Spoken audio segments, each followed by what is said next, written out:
People hope the Depeeling Space YouTube crew is doing good. So, got some questions to answer. Yep, just gonna crack on. So, first question. Hi Lewis, here's a list. So this is from one of my clients. Hi Lewis, here's a list of what I've been eating and some questions. For breakfast, usually eggs, yogurt with bread, with vegetables. Is yogurt okay? Don't really recommend yogurt. Depends what type of yogurt it is. Depends what dairy it is. Try and keep, if you are gonna eat yogurt, just keep it really simple. Organic dairy. Goat's milk yogurt would be better. But also, one big issue that most people have when starting the program is that they're hyperglycemic and they just don't even realise it. So yogurt can be irritable for some people, and it can cause hyperglycemic problems. So a good test is just to cut out the yogurt and see how you feel. But apart from that, we only recommend 8 eggs per week. So if you're having eggs for breakfast every day, then probably having too much. Make sure. I'm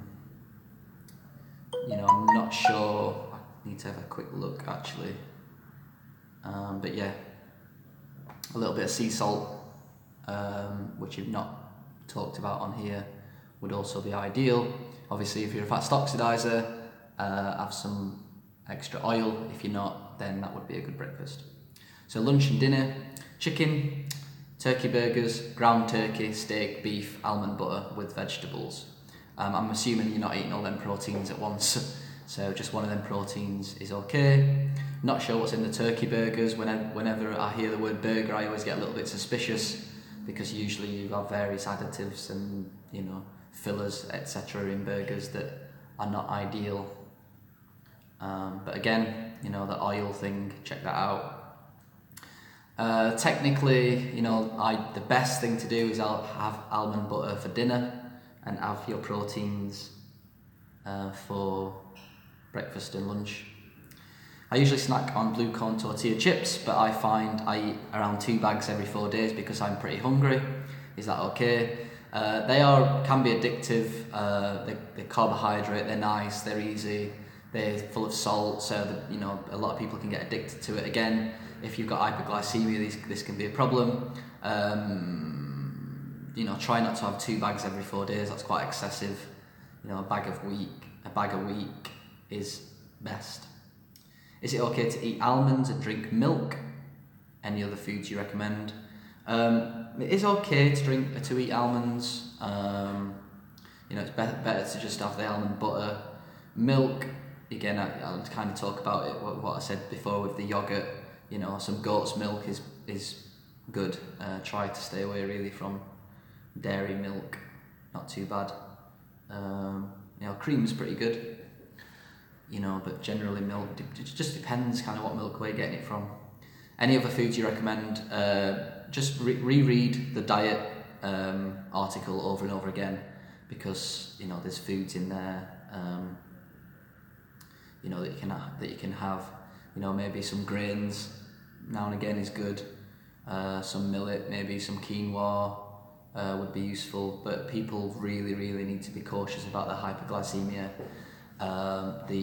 The diet that we recommend is a general diet, and sometimes we need to change around the diet a little bit because people are just hyperglycemic. There was a time when I just had to eat basically green vegetables and protein.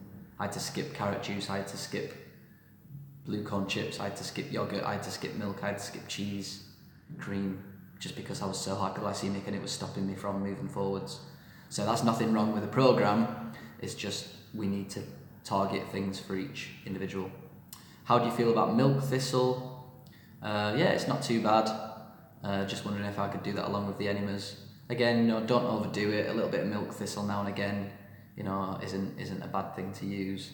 But just just try to really read the diet over and over and over again, and you're just getting better understanding, but at the same time be aware of hyperglycemia. But in general, it seems that you're doing pretty good. Yeah, make sure you're adding salt on there. Make sure you're eating enough vegetables. You haven't told me the percentages and stuff, so it's quite simple. Maybe next time make it a little bit more in depth. But I hope that's answered your question, and I'll move on to the next one. Alright, so this client's having a bit of a problem. So, hi Lewis, I'm stuck in healing. I want to build a business, obviously to have a lot of money, so I can afford everything on the program, things I want, etc. But basically building a business takes quite a lot of energy, and that burns me off, but I don't want to get a job. I have to visit, I want to work from home. That's the main thing why I wanted to build a business. Do you have any advice on how to manage healing and work? And I asked this person, what business are you trying to build? And he replied with SEO, search engine optimization, e-commerce, store, affiliate marketing, etc, etc. And then I got another email saying, to be honest, I think I have a crisis. I'm in a relationship for a year now, happy in it but worried to lose my girlfriend because of my symptoms and healing. Then I will have no job and money because I'm still a student. Then I distract myself from playing a lot of games on the PC and hanging out with friends, which makes me feel worse due to going to bed late, bad lifestyle, etc.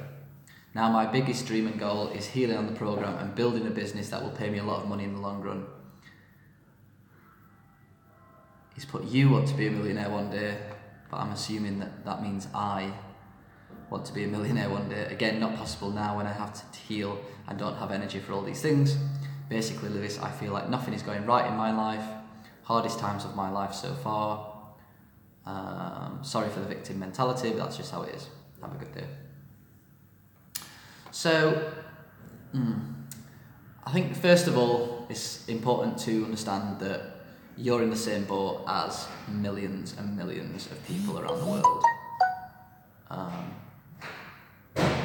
And basically it's super easy to just feel like you're not doing a good job and you're not working too well.